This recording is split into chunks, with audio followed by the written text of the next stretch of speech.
Hello everyone. In this video, we're going to discuss how integration relates to the function. So when we first began this lovely semester, we talked about differentiation. If we had some function and we differentiated going backwards, then we would always be finding the slope at any given point tangent to the curve.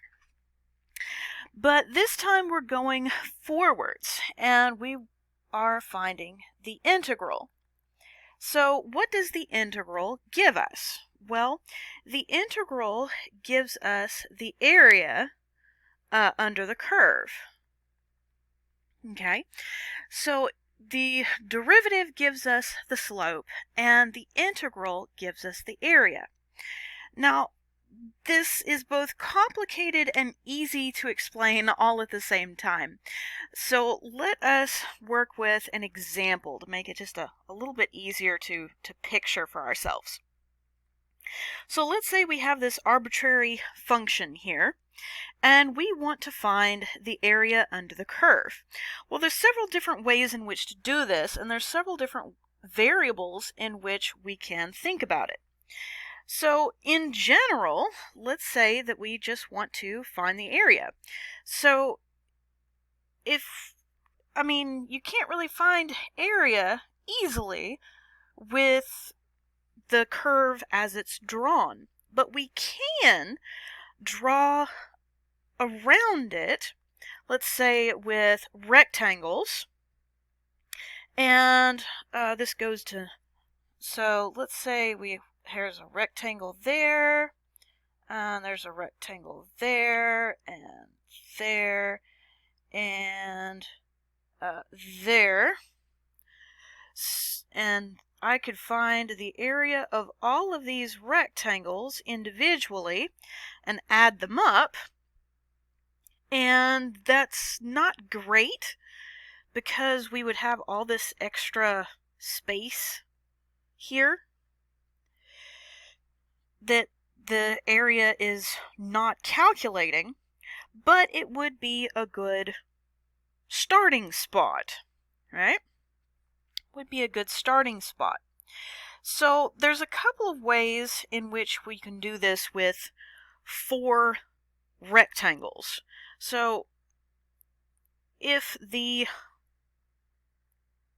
calculated edge is attached at the left, then there's 2 boxes, and then there's a third, and there's a fourth. I would be doing a 5th, but I don't quite have enough space under this curve for that, so 4 boxes is it. And this extra that's not accounted for would not be, well, it wouldn't be accounted for. So this is a very specific type of summation. It's called a Riemann sum.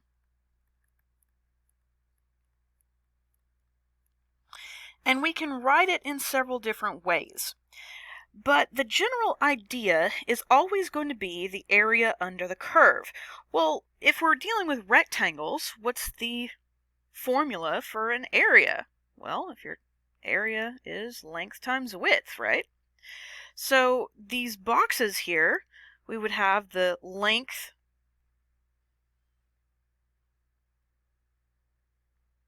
and then the width. Very simple. You could also say it's the width and the height. Whatever works. So if we are attaching these to the left side of the curve, as in this light blue here, then we can write this as the height. Well, the height doesn't change each time, so that the height would be 2. And then the width would be the function itself at that left point. We could also do this for the right point. And then the middle as well.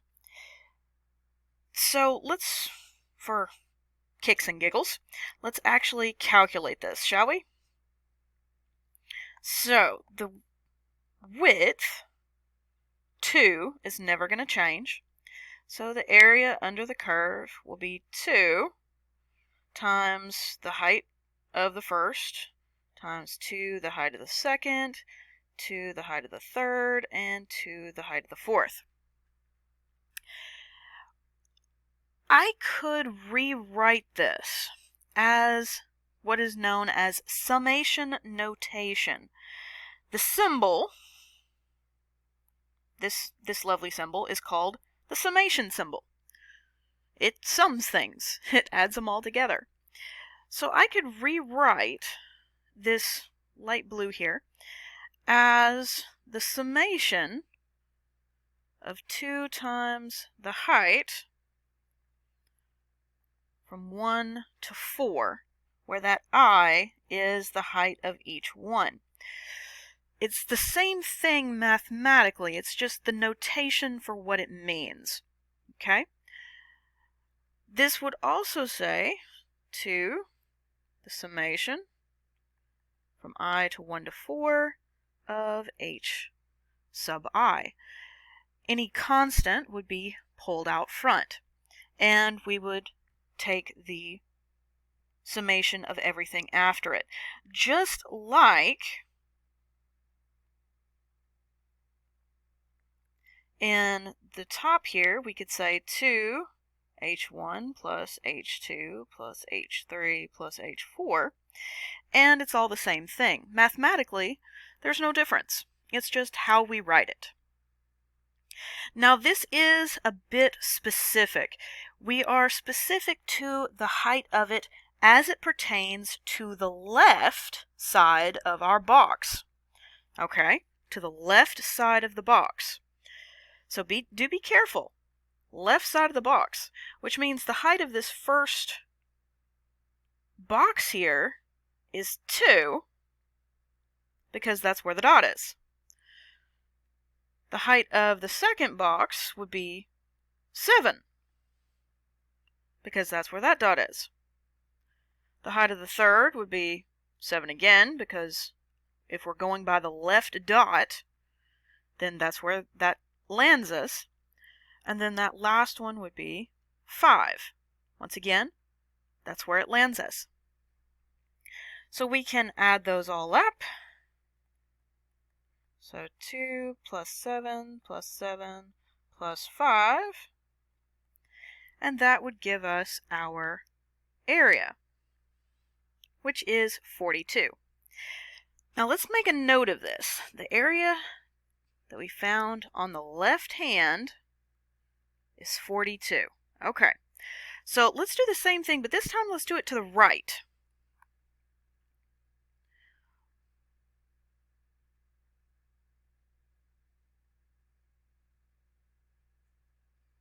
All of this gone, and let's do it to the right. Okay, so this time we're still doing 4 boxes, but this time all our heights here will be according to the right hand point. So this box, this first one, will go all the way up there. And that will be the height of my first box. So that's 7 that time. The height of the next box, once again, will be according to the right hand. So that's 7 again. That one's 5. And then this time, that's 2 there, according to the right spot. Now, in this particular case, we would actually get the same 42, but we wouldn't usually. The area to the left and the area to the right is usually very different because of where the end function goes. There is a third way to do it, and that is not with the left or the right, but with the middle. Okay? 2 again, but this time we would do the middle. So, well, about the middle of 2, would put it about there. So that would give me a height of 4 for that first box.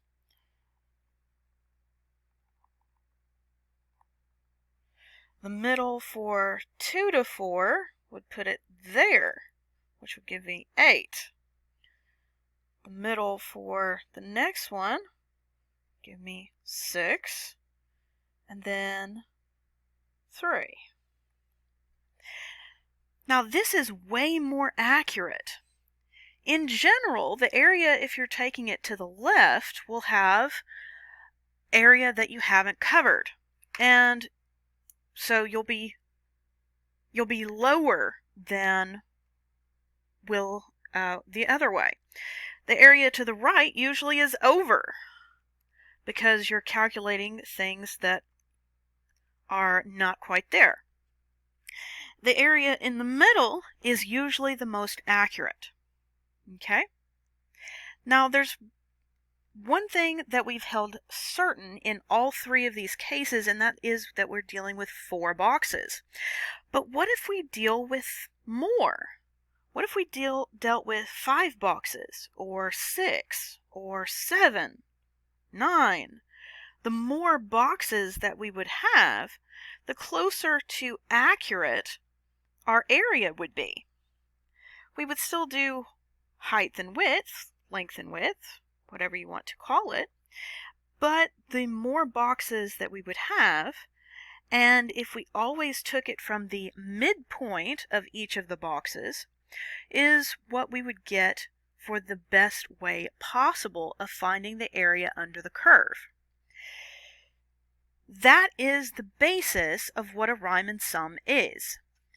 It is the boxes method of the integration. So officially, if you wanted to write this with all formulas, the integral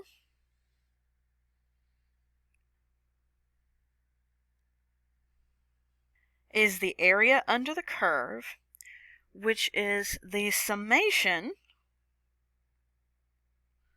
from 1 to infinity, because we want as many boxes as possible, right? So we want infinitely many boxes.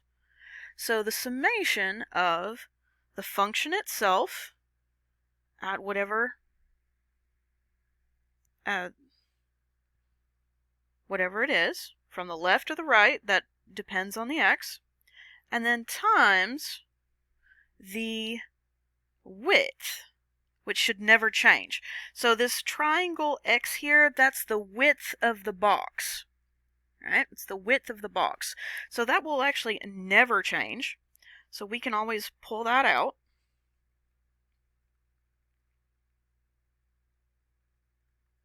And we get something like this.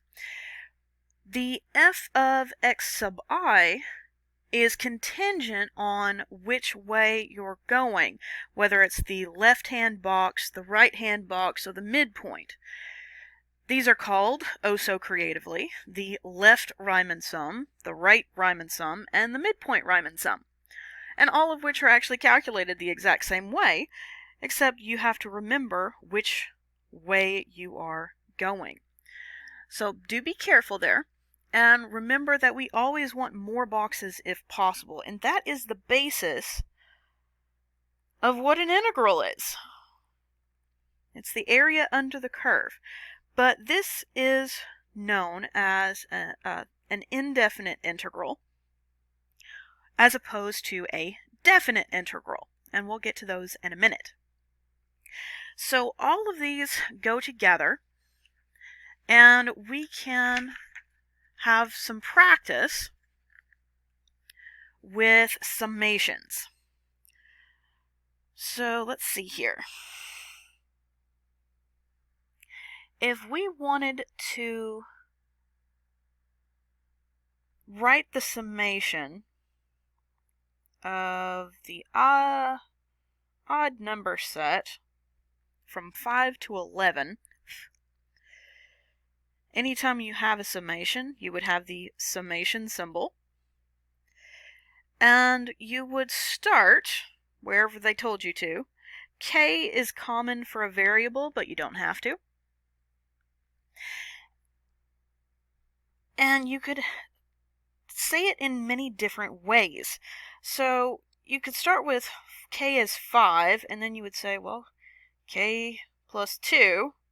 So the next one, you would start with 5, so that would actually be K equals 3, wouldn't it? So that would be 5, and then the next one would be 7 and 9, and you would keep going, and it would work.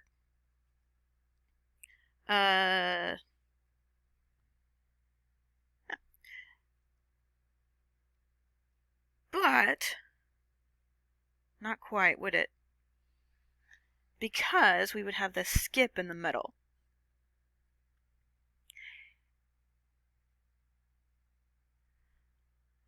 So we would need to take into account of the fact that 6 is not there, and 8 is not there, and 10 is not there.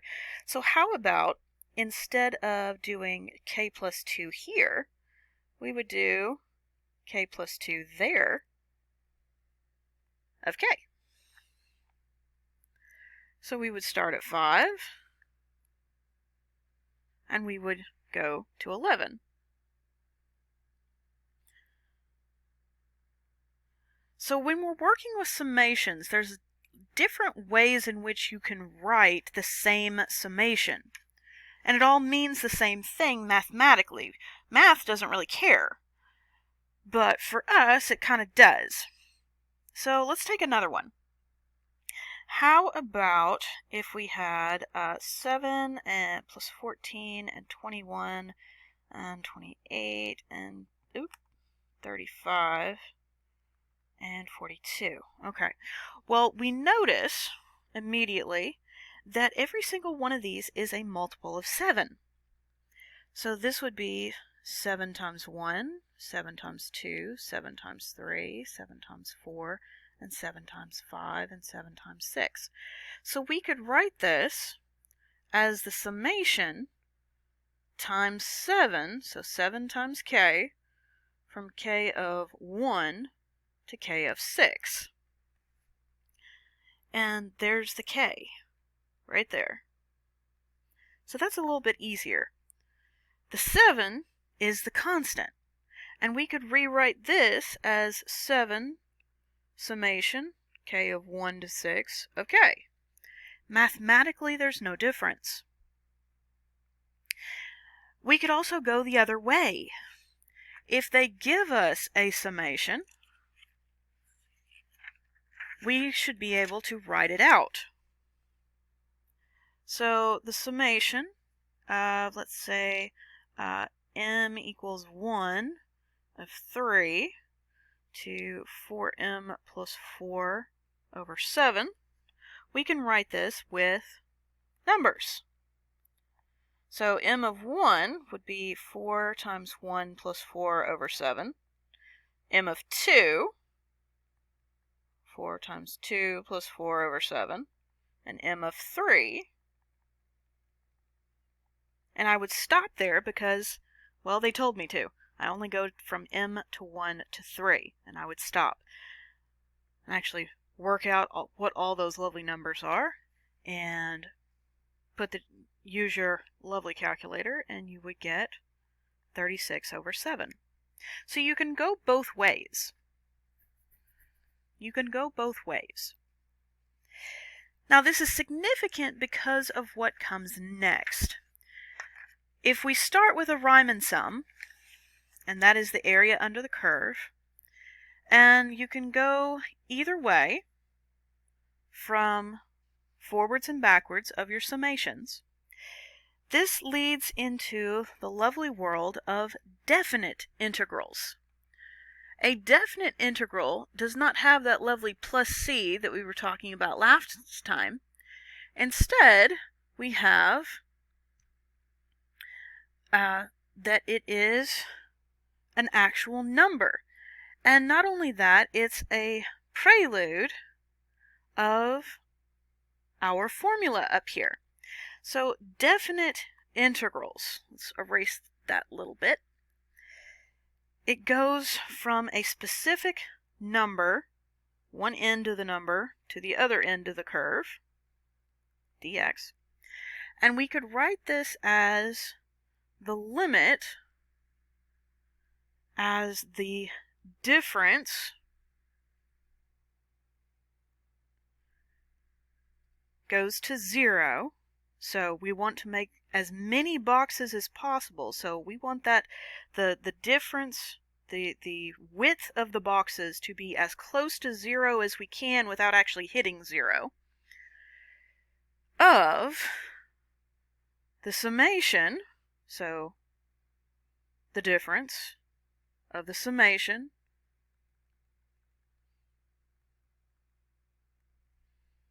of the area. So that is what a definite integral is. It's a type of summation. It's a very specific type of summation, but it is a summation. Now, given that this is the definition of a definite integral, it's not really practical. As much as we wish it was, it's not. So the other way in which we can write it is that it is a difference of the left side, far left side, minus the far right side, which is sometimes called the net area. Okay? And all of that, I'm well aware, is very difficult to picture in your heads. So let's actually have an example. Okay, so let's say that we had the definite integral of 2 to 7 of 4x cubed minus 5x dx. Okay, so we basically want to find the area under the curve from 2 to 7 in our x's of this function. Okay, and we would want the boxes to be as small as possible for that.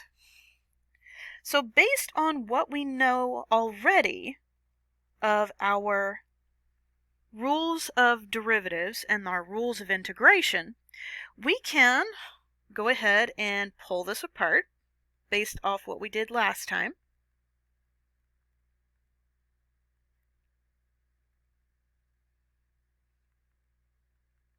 And we can also pull out the constants, the coefficients here.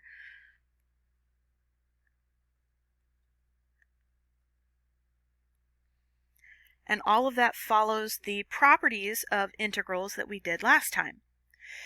Now, some of these are contingent. The function must be continuous, and it has to be differentiable. But as long as that's followed, the rest follows perfectly. So we can keep going. This is the power rule. So we're going up a power, and we're dividing by that power. So that'd be 4 over 4, x to the 4, from 2 to 7, minus up a power over a power, from 2 to 7. And we don't have to do that plus c on the end this time because we are not doing arbitrary constants this time. We are actually finding the value under the curve. So when we're talking about this from 2 to 7 thing, we're actually talking about subtraction. It's a difference. Okay? So when we're doing this, we'll do 7 to the 4 minus 2 to the 4 as this first part. And then we would have minus 5 halves, 7 squared minus 2 squared. So it's basically another way of doing direct substitution specific to the values that they gave you. Instead of doing, well, just what it is, we substitute the 7 and the 2, and then we end up subtracting. This is because of this leftover area that we had in the left Riemann and the right Riemann. This negates that, okay? So 7 to the 4th minus 2 to the 4th. Oh, well, this is what a calculator's for, right?